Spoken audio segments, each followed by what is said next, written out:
Semangat pagi sahabat-sahabat Rumah Hijau Net dimanapun berada. Kembali bertemu dengan saya Andito, Urban Farmer dan Motif Farmer dari Cipinang Muara, Jakarta Timur. Wah, sudah lama nih ya sahabat semua saya tidak mengupdate apa yang terjadi di dalam Magobox saya. Dan sebelumnya saya memang berniat untuk membuat 100 hari catatan ya mengenai apa yang saya lakukan di dalam proses belajar mengompos menggunakan Magobox ini. Dan saya melihat bahwa setelah di sesi yang terakhir sekitar hari ke-70-an itu, saya melihat hari-hari yang kebelakangnya itu sebetulnya sudah kurang lebih hampir sama dengan apa yang saya lakukan di hari-hari sebelumnya. Jadi hal-hal penting yang terjadi, yang hal-hal pertama yang saya alami, kesan-kesan pertama yang saya alami itu banyak sekali terjadi di hari-hari pertama. Mungkin bisa dibilang 60 hari pertama ya, karena di sana ada siklus, ada pertama kali lihat maggot prepupal, pertama kali lihat lalat BSF, pertama kali dapet telurnya, pertama kali lihat bayi maggotnya lagi, sampai kemudian jadi remaja, lalu kemudian ketika jadi remaja saya taruh lagi di dalam Magobox. Itu siklus yang sampai saat ini terus-menerus masih saya lakukan sahabat semua. Dan hari ini dan mungkin juga hari-hari kedepannya saya akan tetap berbagi catatan saya, namun sudah secara random, secara sporadis, tergantung ada hal spesial apa yang menarik dalam hari itu, atau mungkin ada hal-hal yang ingin saya bahaskan dengan latar belakang saya ngompos menggunakan maggot BSF, mungkin juga bisa dijadikan bagian dari catatan tersebut. Oke, nah di hari ini hari ke-145 berdasarkan catatan saya, artinya sudah menjelang 5 bulan bersama Magobox, bersama maggot BSF mengolah sisa bahan organik. Saya dapat rezeki sahabat semua. Jadi saya ke pasar, terus saya berbelanja seperti biasa, lalu ketemu dengan tukang tongkol asap langganan saya.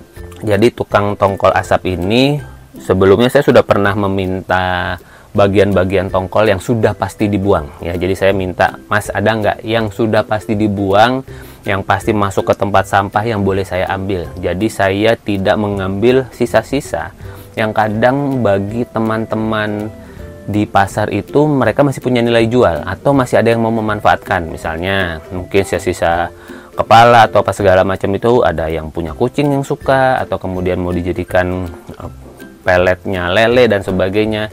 Itu saya nggak akan ambil, tapi saya hanya ambil dengan catatan itu pasti dibuang ya, yang pasti dibuang, pasti numpuk di tempat sampah, boleh nggak saya minta. Nah itu dia. Jadi memang goalnya kan bukan hanya sekedar mencari nutrisi ekstra buat maggot, tetapi apa yang saya pelajari dengan maggot ini, saya ingin ini menjadi solusi nyata dari pengatasan sampah organik yang ada di TPS atau TPA.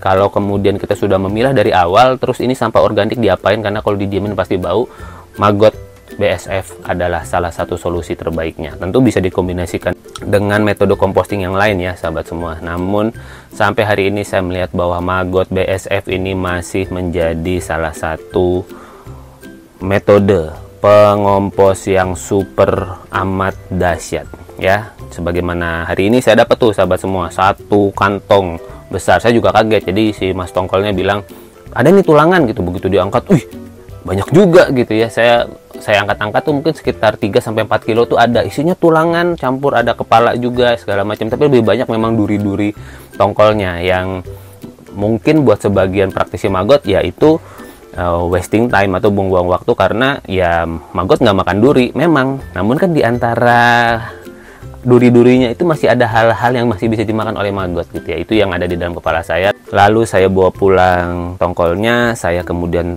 masukkan ke dalam Magobox, lalu kemudian saya coba olah gitu ya. Saya kemudian ya udah saya campurkan, plus ada tambahan ekstra sisa bahan organik dari tetangga juga, jadi makin beragam nih gizinya.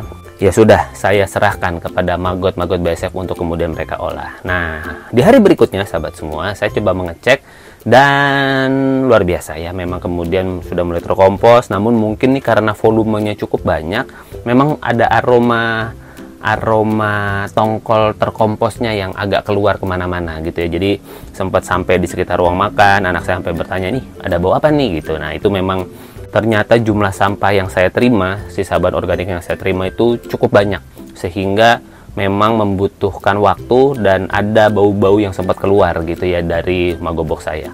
Dan inilah penampakan setelah sehari dikompos, dan teman-teman bisa lihat bagaimana sisa bahan organik dalam bentuk tongkol ini sudah benar-benar terkompos, menggelap, dan itu betul-betul luar biasa. Dan sedikit tambahan catatan juga, di hari-hari berikutnya saya melihat bahwa sudah semakin terkompos, aromanya sudah makin berkurang. Memang ada gas metana ya mungkin ya, yang kemudian cukup kuat, namun itu membuat proses pengomposannya menjadi tetap lebih asik gitu ya. Jadi artinya maggot-maggot ini benar-benar mengompos si sampah-sampah yang kalau nggak diapa-apain pasti bakal bikin bau busuk ini dengan amat sangat luar biasa. Jadi begitu sahabat semua, sedikit catatan tambahan di hari ke-145 ini. Semoga bisa menjadi sebuah wawasan untuk kita bersama bahwa benar-benar deh maggot BSF ini amat sangat luar biasa di dalam mengompos sisa bahan organik kita. Begitu sahabat semua, sedikit catatan di hari ini. Semoga bisa bermanfaat. Akan ada keseruan apa lagi terkait dengan dunia composting, ikutin terus channel-channel di YouTube Rumah Hijau Net. Dan kalau teman-teman mau belajar ngompos, silakan boleh japri, boleh komen untuk mengikuti program belajar composting online yang akan terus dibuka secara berkala setiap bulannya. Sebulan bisa 1-2 kali. Teman-teman komen saja, tinggalkan di kolom komentar, atau bisa langsung isi link pendaftaran berikut, lalu akan segera bisa ikut di batch yang selanjutnya. Terima kasih sahabat semua sudah menyimak catatan ini. Semoga bumi kita semakin bersih dan semakin nyaman untuk kita tinggali, dan kita menjadi manusia-manusia yang terus-menerus berusaha untuk menjaga bumi kita dengan sebaik-baiknya. Paling tidak dengan secara sederhana memilah sampah organik dan yang anorganik, lalu yang organik kita olah sendiri. Sip. Sampai kita ketemu lagi di catatan Rumah Hijau Net bersama Magobox di episode selanjutnya. Thank you.